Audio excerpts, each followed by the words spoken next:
how did you guys go about securing executive sponsorship?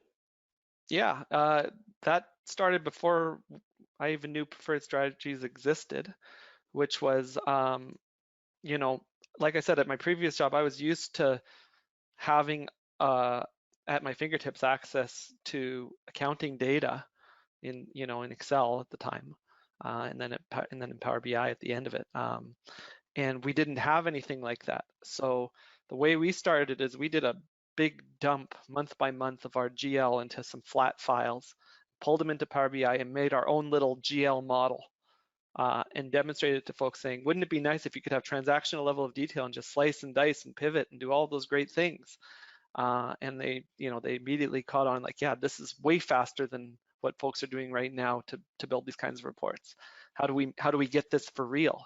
And that's when we looked at either, well, we could build this out ourselves, or we could go and accelerate by buying a solution.